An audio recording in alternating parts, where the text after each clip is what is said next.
Great, thanks. I'm recording now, so.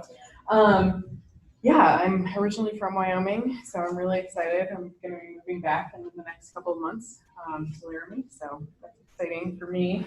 I work with the Land Institute, which is a nonprofit philanthropic organization that does research on breeding perennial grain crops. And it's located in the center of Kansas. So I work remotely. I travel a lot, but I'm in and out. So I have, a lot of slides. This is not a research talk, so you're not going to see a lot of graphs and charts and data. I do have some of that knowledge in my head, and I can tell you where to find it. So please feel free to ask me agronomic questions as well, and I'll do my best to answer them. Some of them, the answer will be we don't know, because it is a very new crop. But feel free to stop me during the talk as well. I have no problem with that. And I have some information on the table too. And just it's really more kind of basic information, but if you're interested in the agronomic information, we have some grower's guide online and things like that. So I'm going to tell you a little bit about the Land Institute first, because I think that will place in context kind of where Kernza is, and then I'll tell you a little bit about how Kernza is managed, and then in terms of licensing agreements and things like that, and then I'll talk about kind of what's going on in the world of Kernza in terms of the commercialization. So the Land Institute, the goal of the entire organization is to develop agriculture that saves soil from being eroded, and promotes healthy communities that are diverse and stable. We do this by consulting nature as measured in the community of our relationship. So generally speaking, what the Land Institute was founded on, the founder, Wes Jackson, was sort of had this aha moment. He was standing on the edge of a native tallgrass prairie in Kansas and thought about the fact that this tallgrass prairie is extremely productive and it does not need inputs and it's not losing soil, and here our agricultural systems are. So how could we mimic that structure that is going on in those native prairies, but feed people from that kind of an agricultural system? So that's what we mean when we say consulting nature as measure. So we're trying to build an agricultural system that is as productive as a prairie system. And turns out that's a difficult thing to do. And we do that through 3 program areas: ecosphere studies, ecological intensification, and perennial crop development. I'll talk a little bit about the first 2, but mostly we'll focus on the perennial crop development because Kernza is a perennial grain crop. So ecosphere studies is kind of looking at the cultural transformation. So we do a lot of citizen science, and we have artists in residence and writers and people who are studying sort of the whole ecosphere around agricultural systems, and looking at preserving rural livelihoods and things like that. So that's part of the programming. Then we also have ecological intensification. So the goal, of course, if we're looking at a prairie, is a bunch of different species all grown together. No more monocropping, all of these kinds of things. So how do we get from looking at one crop that we know that we are working on trying to get that productive, and then scale that up so that we would be able to plant perennial polycultures where you would have many species grown together and you'd be able to harvest them in different ways. So a lot of that is there are of course genetic issues, but there are also technical issues in terms of how do we develop harvesting equipment that can deal with those kinds of systems. So then we look at the individual perennial crops, and we approach development of these perennial crops from two different aspects. So one is domestication, one is perennialization. Domestication is taking a wild species and making selections in those populations of wild species that benefit the human uses. So, for example, Kernza is an intermediate wheatgrass.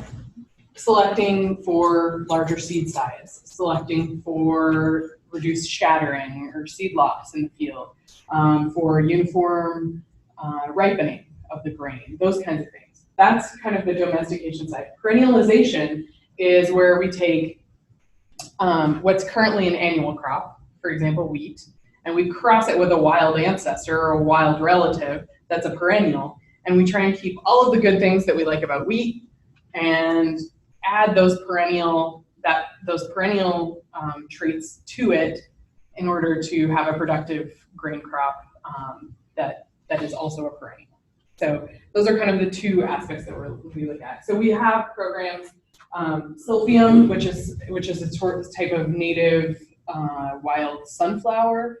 So that's an oilseed crop that we're working on the domestication process. We're looking at legumes, so sainfoin as a grain crop rather than just a cover crop or just a forage.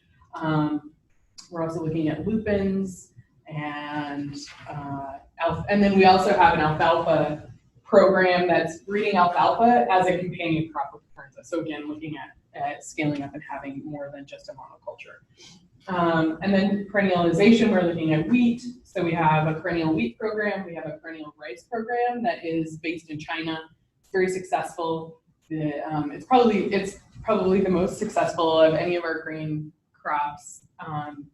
But unfortunately, the wild relative that it's crossed with is considered a noxious weed in the United States, so we can't import that. That research is all done in China through our collaborators at Yunnan University. And the yields are kind of right in the middle of where hybrid rice yields are, and so it's really successful. The farmers are really happy, and it's actually probably further along in terms of the commercialization process than anything in the US. And then we have a perennial sorghum program as well. And that's fairly successful. In Africa, they're used to it's kind of a wild, rangy looking sorghum, and in Africa they don't mind that as much. They're not as used to kind of a uniform hybrid sorghum. So it's been pretty successful in East Africa, and we have a lot of collaborators there. But we're also really would like to see that program blossom here in the U.S. So now I'm going to really focus kind of just on Kernza itself. So Kernza is a perennial grain crop. The name I get asked about a lot, so I'm just going to tell you the kind of story. The kernel it's a portmanteau of the two words kernel and kanza. So kernel is, of course, the seed of a grain crop. Kanza is the native tallgrass prairie in the northeast of Kansas, and it's also an alternative name for the Kaw people that populate that area of Kansas, or did populate that area of Kansas. It is a domesticated, or it is a Thinopyrum intermedium and intermediate wheatgrass. It's in the process of domestication. Selections are being made for grain over forage. So this intermediate wheatgrass has been used in the United States as a forage crop for more than 100 years. And we've just taken that wild relative and we're making selections to make it a feasible grain crop. It's also a trademarked name, and the trademark is owned by the Land Institute. So the reason that we have the trademark name for our commercial partners, it's important that they can differentiate themselves in the marketplace. They want to make sure that they are able to tell the story that they're working on this perennial grain crop. We know that reducing tillage and having roots in the soil for year after year is one of the most likely ways to sequester and increase stable carbon in the soils. So they want to be able to tell those stories. We also are able to, right now there's a high demand. There's not a lot of supply, so growers are able to also work directly with the partners who are using those stories in order to work on pricing issues and things like that. That kind of stakeholder input is really important, and we're able to kind of help coordinate the marketplace in terms of figuring out what kinds of quality issues there are going to be, and working with everyone along the supply chain right now. And it tastes good and can be used in a lot of different ways, so it makes very unique products. Patagonia Provisions had the first ever Kernza product on the market, and that was a beer, so the Long Root Ale, and they've added a new beer now, the Long Root Wit. Cascadian Farm has done a small sort of initial run of honey toasted Kernza cereal, and then they are hoping to have a larger launch in I think in 2021 is when they're hoping that they'll be able to have kind of a larger launch on that. And then there are a bunch of other partners who are in the upper Midwest in particular. Like that's where kind of the upper Midwest and Kansas are where the biggest hubs of activity are. The upper Midwest, Minnesota, there are a lot of, there are a couple of cafes and breweries and distilleries and things that are using the grain as well. So, and also in Kansas. The other reason that the trademark is important is that it allows us to protect the research investment. So I just have kind of numbers of, these are just research institutions. These aren't supply chain partners or anything like that, but there are research institutions that are doing all kinds of different research about this grain, and we want to be able to make sure that as it moves into the market, these researchers are able to also tell this story and help fund their programs. We also collect a lot of data for these kinds of programs. So growers have to answer surveys about their management plans and because we're still in a phase where people have to be very innovative. This is all very new. So, and you'll hear more about that as I go on, but we really have a lot of these growers contributing to the larger data set of what's going on and how we can get this grain to market more easily. So we license at 4 different places in the supply chain. We license seed growers and then grain growers. We license with handlers and then also with the buyers. So anyone along that chain, the grain is licensed, and then they can sell or buy within kind of anyone who's licensed within that chain. All of these folks register as Kernza grower, or as a Kernza either grower, handler, or maker. And there are 2 different kinds of makers. So folks are doing like consumer packaged goods like General Mills or Cascadian Farm, and other restaurants and things like that have a kind of different licensing scheme. So a lot of this is, again, also helps us to mandate the data collection so that we can inform the larger, the larger understanding of how to grow the grain. And people are growers especially often want to know, like, all right, so what do I do to get licensed? You can apply online, or you can give me a call and have a conversation with me as well. We want to position acres with growers who have the highest likelihood of being successful. So we do have vetting in terms of that. We know that, growers we've had growers call from Florida, and we know that this plant will not produce grain that far south. It has to have, winter season to normalize. And so we do vet growers for those kinds of things. We also vet them and make sure that they understand, where the supply chain's at and how they're going to get the grain to market and what our role in that is versus what their role in that is. So you can apply online. I am the one who reviews the applications, and then if you're approved, then I send you the details of the Identity Preserved program, which is, again, mostly that data management piece. So it will kind of explain to you the data that will be collected. And then you sign a licensing agreement and upload it, and then I send it back to you signed. So it's a little convoluted. We're trying to streamline things as we get as we increase the number of acres and the number of growers we're working with. So yeah, and once you have a license, then I send you a list of approved varieties and seed sources, and There is a royalty of $5 an acre, and that $5 an acre goes directly back into the supply chain development research. So yeah, so in particular, trying to build out or work with partners to build out infrastructure that for processing and things like that, so that growers can more easily get grain to market. Ingredient handlers do not have a royalty, and distributors, but the end manufacturers are the ones who are paying like the annual fee that is the primary royalty place. And then again, that just goes right back into the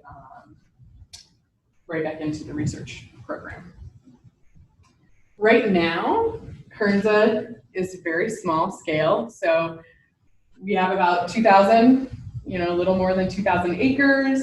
125 growers. A lot of those acres are really small. So prior to 2017, the acreages that were being planted were in the 5 to 10, maybe 15 acres contiguously. And so a lot of those are small acreages. But the largest contiguous acreage is 100 acres. And now we're working with growers who are able to commit 20 or more acres, because what we found is that on those smaller acreages, this is a really small grain. It's going to take some fiddling with your combine. It is hulled, so it's very light and fluffy when you're harvesting. And on those small acreages, by the time the combine's set, you're out of the field. And that hasn't been successful in general for growers, as well as early on. I think a lot of folks are like, well, I'd like to do a 5-acre test plot, and they tend to put it on their worst land, or they don't want to put anything else, and then kind of neglect it and not think about it, and then wonder why it didn't perform well. So instead, we're just recommending that you go look at another grower's acres, someone that's near you, and either decide that you want to go ahead and plant 20 acres or that you don't want to plant. This is kind of the distribution of what we've got going on right now.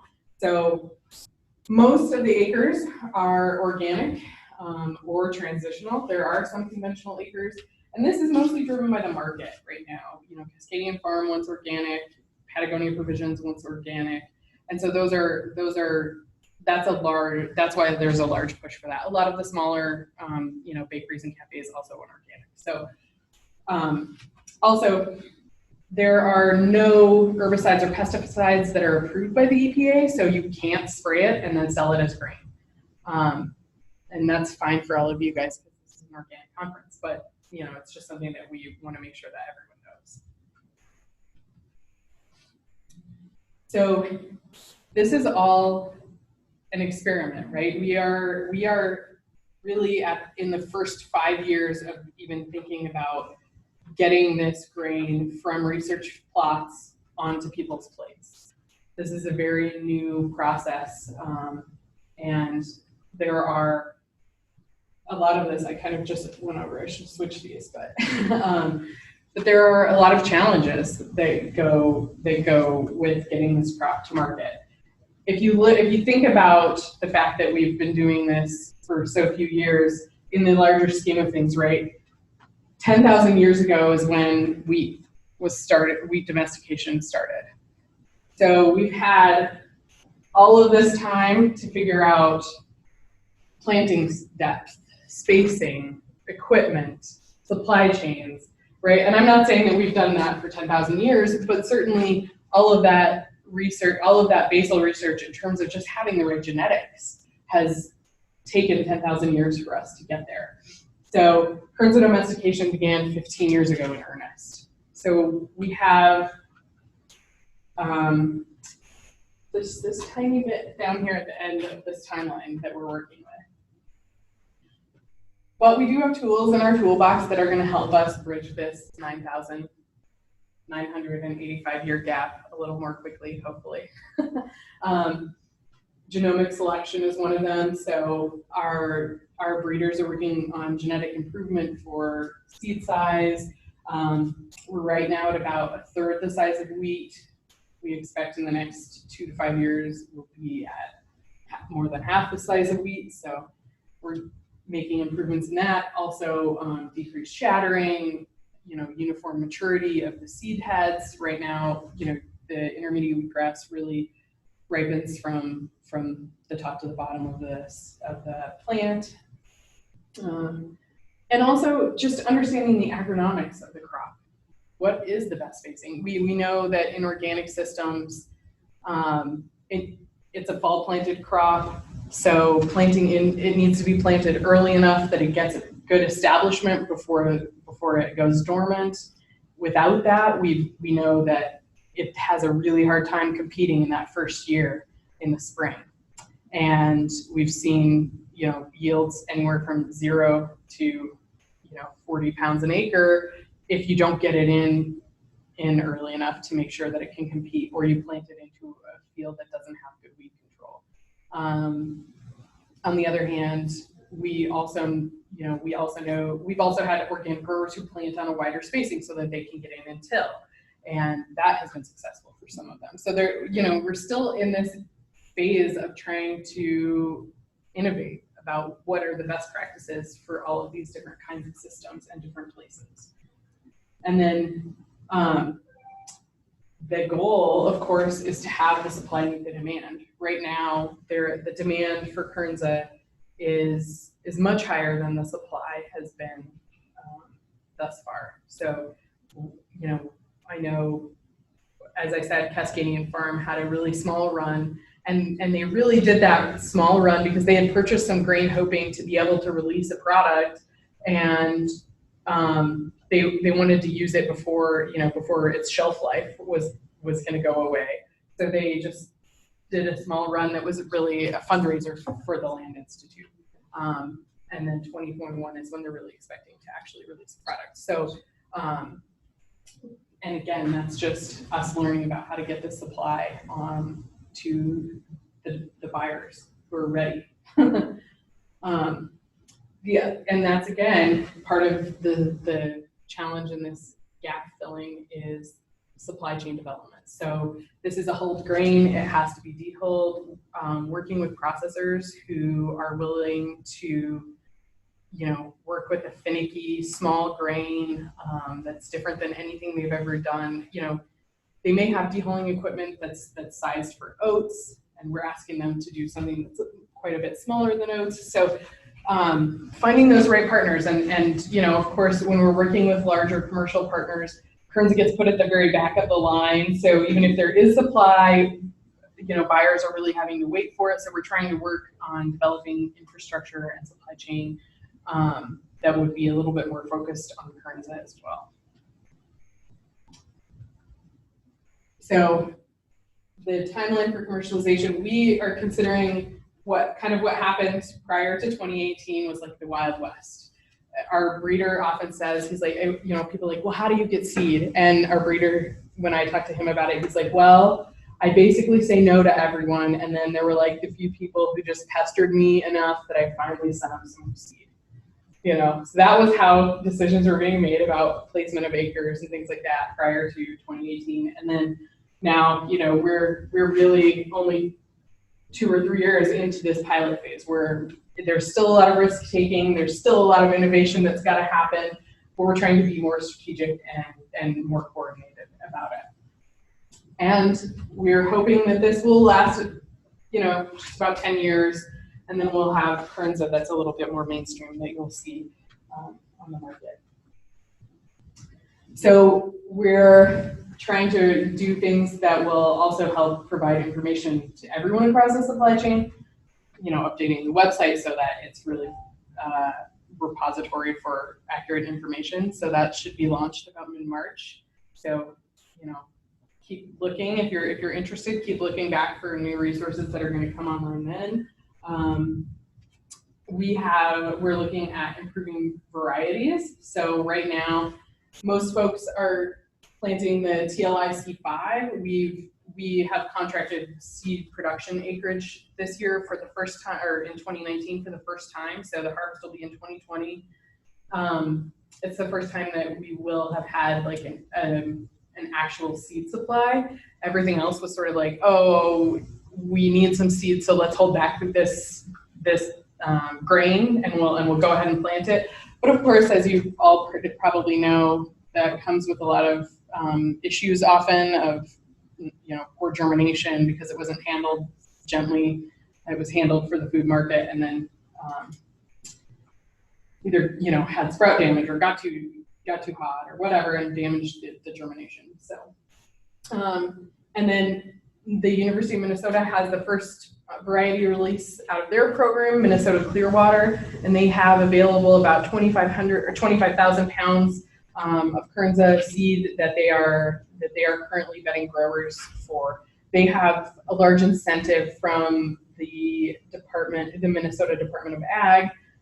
So they're focused primarily on planting it in Minnesota acreages, but for growers who are uniquely aligned, they would also sell that seed there.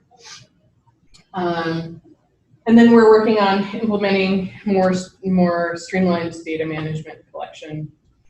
So most of it's going to be online, but right now it's mostly grower surveys. We're hoping that we may use a software that's even easier for growers to just like jot something down in the field, since folks are often have their cell phones and things with them nowadays. Of course, pricing, something that everyone wants to know about. So this is a strategically worded blurb about pricing, and I'll just read it. As a new crop, the price of Kernza is highly variable based on supply, market demand, production system, and goals, and other factors. Fields planted in 2017 to demonstrate ecosystem services benefits resulted in a limited quantity of de-hulled, non-certified organic grain being sold at $3.75 a pound, but contracted organic acreage has resulted in substantially higher prices. So we're still in the pounds per acre phase. People always ask me like how many bushels, and the reality is we don't have a good read on that because it seems to be, different. It depends on how well you have your combine set, how many weeds you had, and so we just don't have a good bushel weight at this point. Hopefully, as we scale up, we will. But right now, we're still looking at kind of the pounds per acre. So the pricing goals, however, are to keep the price at such a level that growers are incentivized to continue growing it for its ecosystem services values. So for that organic matter addition to the soils, to reduce tillage, it's a great nitrogen scavenger. So in the upper Midwest, Minnesota or Mississippi River Basin areas, they're using it to protect wellheads that have nitrate leaching problems. So those kinds of ecosystem services, we want it to be a viable investment, and we want it to be eventually available in products that are not niche, that people can afford to eat, because we think it's important. So we are in kind of the very beginning stages of developing a stakeholder consortium that would include, it's a multi-stakeholder, so it would include folks from growers and grower groups all the way to buyers, and everyone along the supply chain could become a member as well. We want growers to be able to organize, to control supply and set prices, and to communicate with one another, essentially. Like, we just want a place where growers will be able to talk about those kinds of issues so that they're able to communicate and organize with one another, and to develop kind of marketing architectures. There are growers, particularly in the Midwest and Kansas, who are really interested in co-op models. Some of them are interested in multi-stakeholder co-ops. Some of them are interested in like MACs, which are marketing agencies in common, where different co-ops or different organizations could be members. You don't have to be a co-op. So we want to provide a place where those kinds of conversations can happen. There are also a lot of growers who are not interested in being parts of co-ops and want to do their own direct marketing, or want to be able to sell to some kind of distributor or aggregator who does all of that for them. And that's also fine, but we still want that growers to at least be able to communicate especially about pricing. I think it's important. And also, you know, figuring out where are the strategic places to have infrastructure and what kinds of infrastructure need to go in to support the supply chain as it develops. The goals are that we continue to have these conversations in a transparent way. You know, growers are allowed to organize around pricing as long as every member of that group is a grower. And so yeah, obviously we have lawyers consulting on this in terms of ensuring that like that's something that can happen. But we want them to, we also want, you know, buyers to be able to understand and at least have heard where growers are coming from back and forth. So that's the goal of this organization, is to have a transparent, diverse, collaborative environment for these kind of, for this kind of a supply chain to develop. So we also want to focus on the fact that it's not just, you know, all economics. There are environmental benefits to this grain, and we want to support, you know, everyone along the supply chain in terms of ensuring that there's a social fabric that makes sense, and that's part of the reason that you want to be a part of perennial grain crops. Our founder, Wes Jackson, often says that if your life, or has this quote that if your life's work can be completed in your lifetime, you're not thinking big enough. And as I said before, you know, this is a 9,985 year gap that we're trying to fill, of transforming an annual agriculture where you're replanting every year into a perennial agriculture.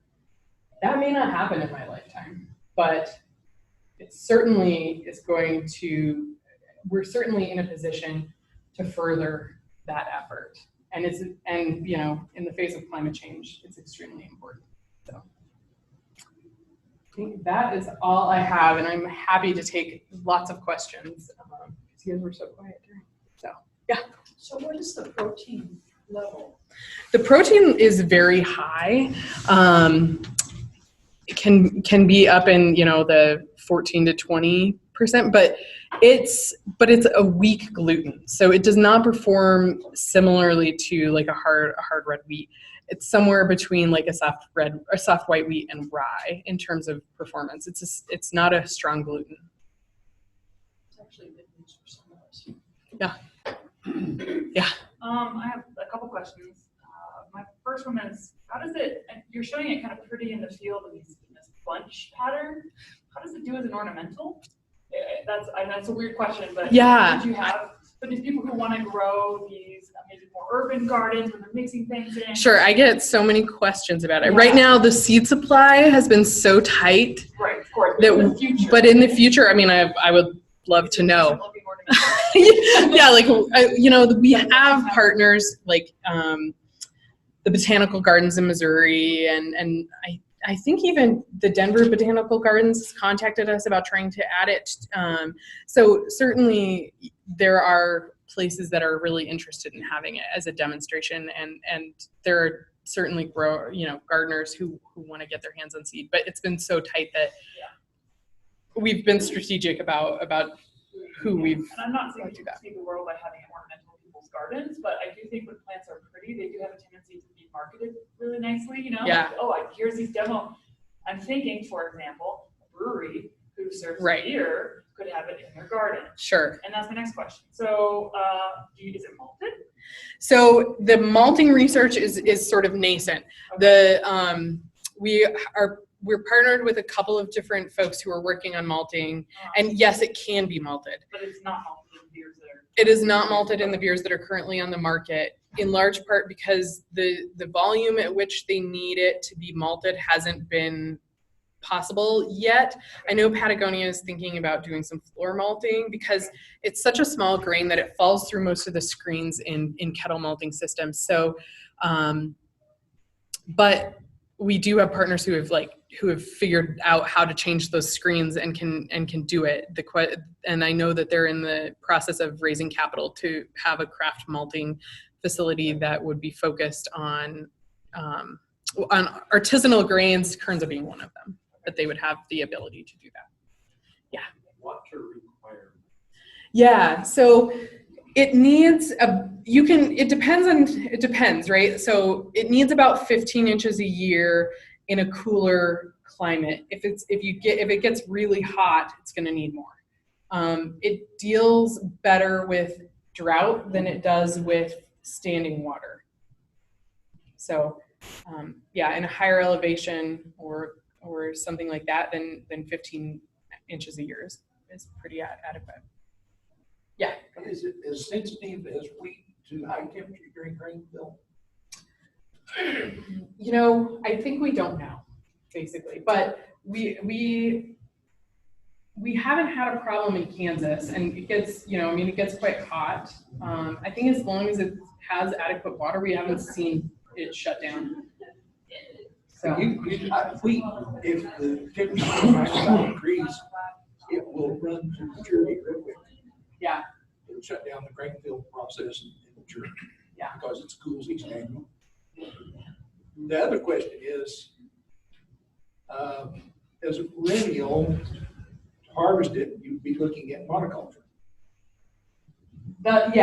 for right now, yeah. And Mother Nature hates monoculture. Mother Nature likes Sure. diversity. Right. We are not. Oh, you're saying, like, do you see we have not found that to be a problem. I mean, so one of the fields in this slideshow, I don't know, one of the fields in this slideshow is actually an 11-year-old field. This one. So we have, once it's established, that first year can be really hard in terms of weed competition, but once it's well established, it's very competitive. So this is an 11-year-old Kernza stand. Yeah. What is the typical reseeding? I mean, do the plants, are they pretty good at surviving? And second, do the growers then own the seed? So two-part. First of all, in terms of reseeding, it will to some extent, but not, I mean, we're mostly working with folks who want to harvest the grain. So in that case, it's not really left to reseed. And in terms of owning the seed, the growers are allowed. So if you want to expand your field, in terms of like the licensing agreement, you just need to get a letter from me, and I absolutely just provide those without a problem. But you can't sell your seed, because we want to make sure that new growers are vetted the same way that every other grower is. And so we don't want someone just like selling their seed to their neighbor, because we don't know if their neighbor is also poised for success in the same way. So And so then how are you expecting the market? well, essentially you wouldn't be able to sell the seed as Kernza seed, and that grower wouldn't be able to license their field to sell that grain as Kernza grain. So you can sell the seed to your neighbor, absolutely. They just wouldn't be able to call it Kernza. But beyond just seeding, how are you protecting the trademark in the market? In the market, well, everyone has to be licensed if they want to call it Kernza, right? So if there are varieties of intermediate wheatgrass that have been used for forage. So if you went and bought that seed from an intermediate wheatgrass seed producer, right, you couldn't sell it as Kernza because it's not an approved Kernza variety. Is that what you're asking? I'm asking, I understand it's a closed system and that you do probably have a pretty good handle on who's using it, who's using the trademark. But there are also those instances perhaps that. Oh, so if someone's using the trademark and they shouldn't be, then we send them a cease and desist, or we ask them to join us and try and like bring them into the fold. Have you had much of that? No, not really. I mean, first of all, it's such a new thing that pretty much, we know most of the buyers, and if new buyers come on, they want to be able to tell that story. And if they want to be able to tell the story, then they have to sign a licensing agreement and be part of the data collection and everything else. So no, we have not had much problem with it, but of course, I guess we've never had to. We haven't sent any cease and desist letters, but more likely what we would do is like call someone and be like, hey, do you want to go ahead and buy licensed grain from a licensed grower and like, actually do this? So. With perennial crops, just because I don't know so much, so that field's 11 years old, but all perennials have a life cycle. Sure. Orchards flip pretty quick. How long Yeah. do you think this will be productive, and does it reduce inputs over time? Yeah, generally we're telling growers it's probably about a 4-year stand before you start to really see yield declines. And ultimately, like, we don't quite know. We're still trying to figure out what are the agronomics and genetics behind continuing that lifespan, right? Because we don't want to have to take out a field every 4 years. So, so we're still trying to figure that out. But Josh has this field that after 11 years produced really nicely this year. He had plenty of adequate water. He grazes his, so he gets an input of manure. It really is an ideal crop for someone who has a use for the straw after harvest, or has a use for it as a forage as well. So, yeah. What is the relative feed value of this?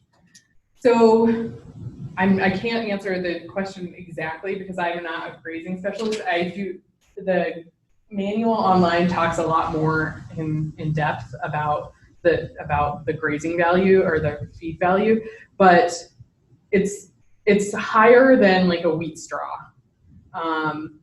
A lot of the growers that I've been talking to are using it as kind of a low quality addition to their rations. I know I've talked with a couple growers who tried to use it as bedding and their animals ate it. So so it's higher quality than like a wheat straw or something like that.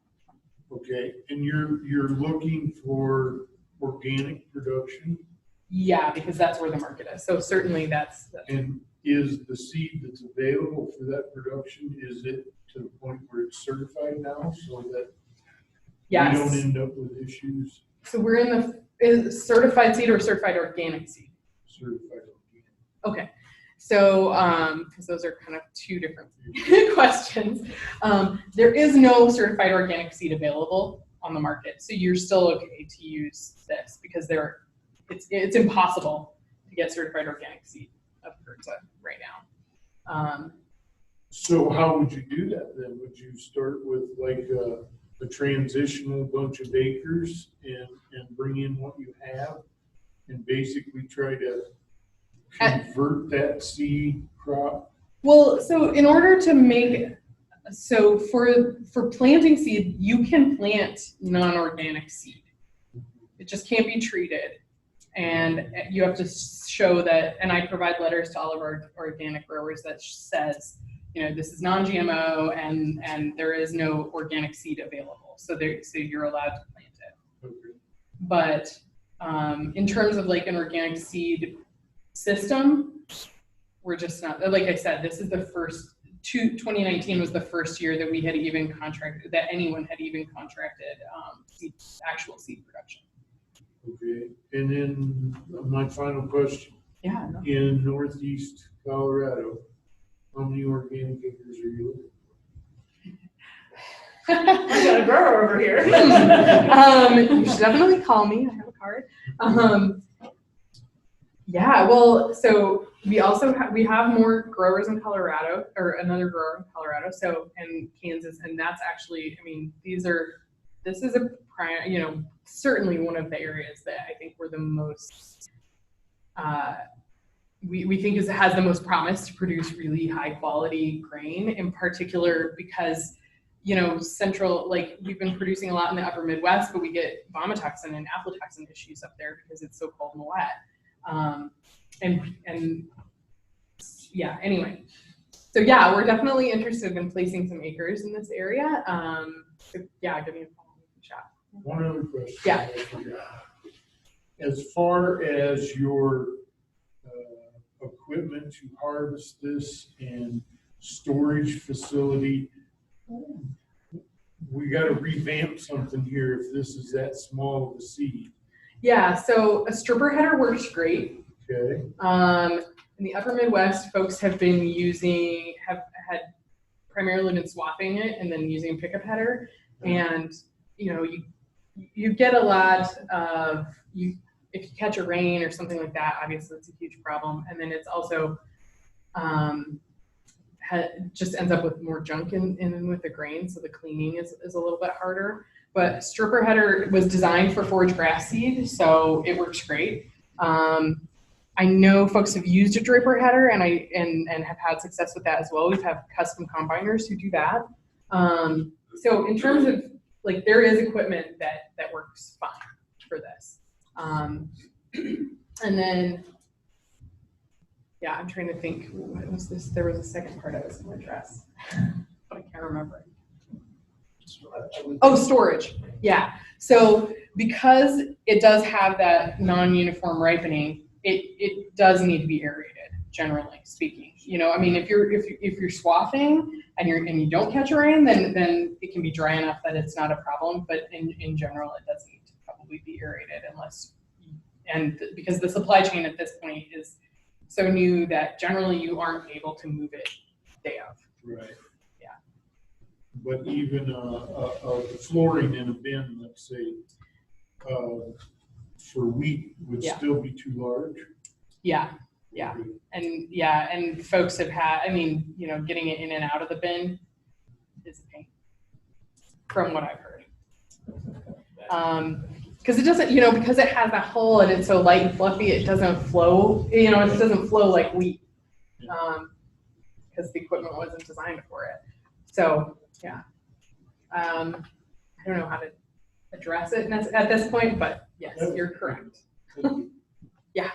So is the 15 inches just for the crop establishment, or is that throughout its whole life cycle? That's probably throughout its whole life cycle, and if you want to get grain. You know, I mean, if you have a low water year, you're probably just, you know, your grain yield's just going to tank with that. Yeah. Is there an isolation requirement for seed production? 150 feet. It's From 165 feet from other intermediate wheatgrass. But but in order to become a seed grower, you have to like work with us. But yeah, it's you know, it's an outcrosser, but it's an outcrosser like alfalfa, not an outcrosser like corn or something. And then there are some more generically labeled herbicides, like what was presented in one of the talks down the hall. And I wonder if you've done any experimentation with that for herbicides labeled in Colorado or other states.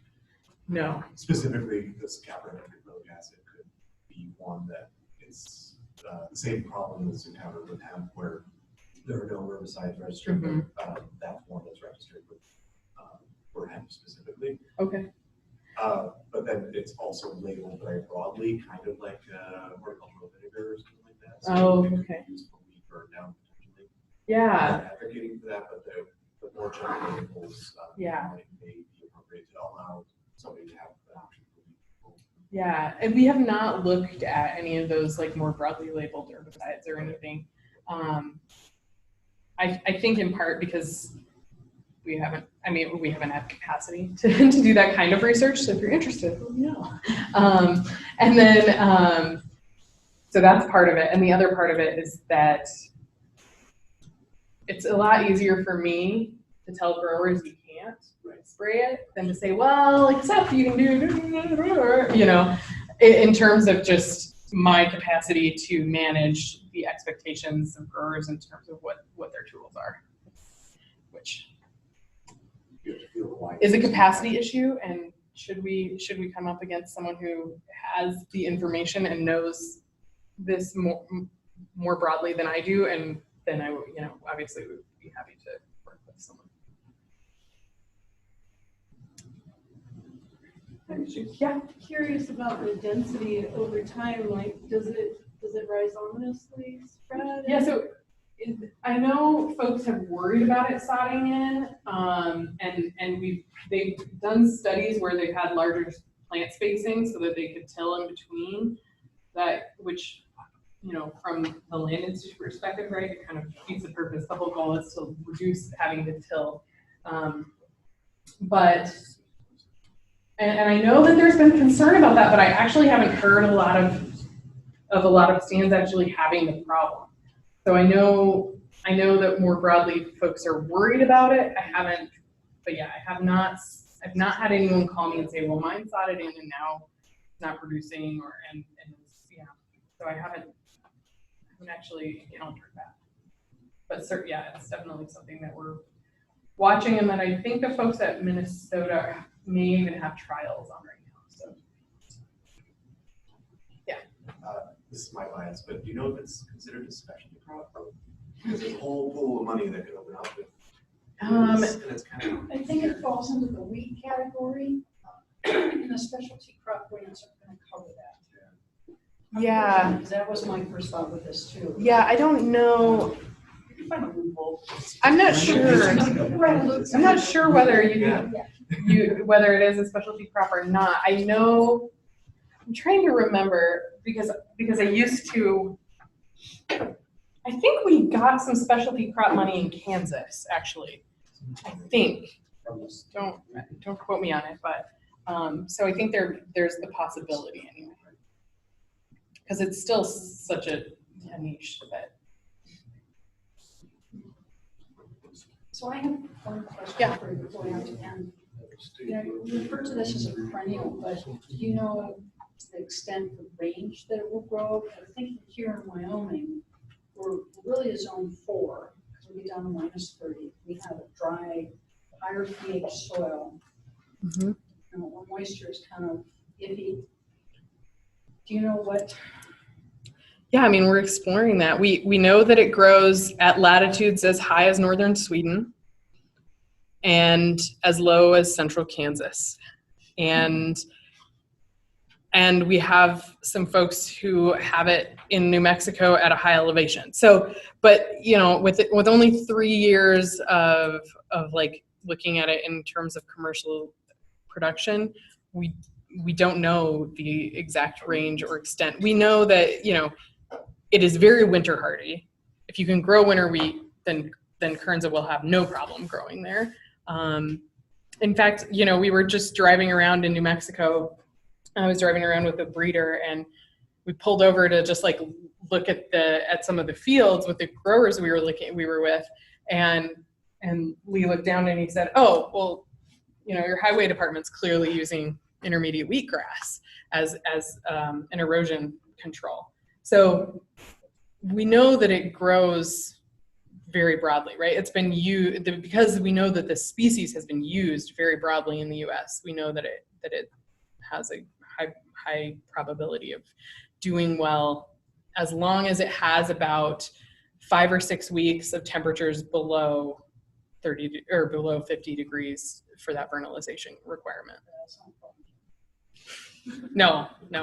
That's why, I mean, really, we think that, you know, this area is pretty, we have a feeling that it will probably do quite well here. Yeah. I don't remember if I seen, did you give any information on expected what kind of yield? I didn't, but I can. So, like I said, especially in organic systems, that first year of establishment, if the field's not really clean, we have seen anywhere from 0 to 100 pounds an acre.